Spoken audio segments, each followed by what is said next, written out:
எதையுமே பார்க்கும்போது பயமாக தாங்க இருக்கும்.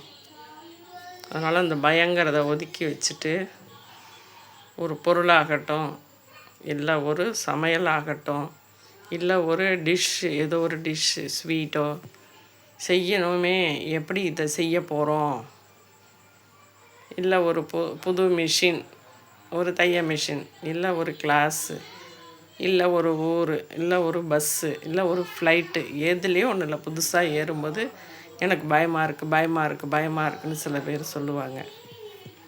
புதுசாக ஏறுறோம், அதனால் என்ன பயப்படக்கூடாது, தைரியமாக ஏற வேண்டிதான். கொஞ்சம் அது ஏறும்போது ஒரு குலுங்கும். புதுசாக இருக்கும்போது ஒரு பய உணர்வு வரும்.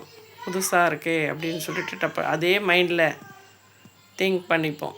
புதுசாக இருக்கே, நமக்கு பழக்கம் இல்லையே அப்படின்ட்டு. எதையுமே புதுசாக கையாண்டது தான் பழக்கத்துக்கு வரும். ஃபஸ்ட்டு பயன்படுத்தும் போது நமக்கு புதுசாக தான் தெரியும்.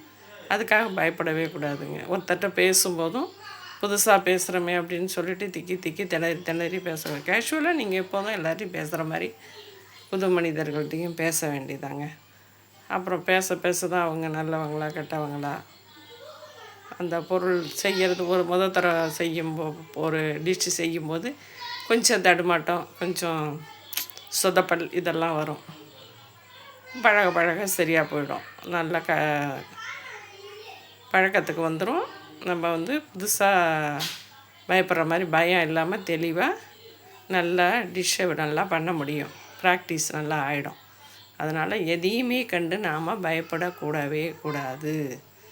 பயந்தோம்னா பின்னோக்கி போக வேண்டியதான். முன்னேற்றம் வரணும்னா முயற்சி செஞ்சே ஆகணும். முயற்சி செய், முன்னேற வழிவகுக்கும்.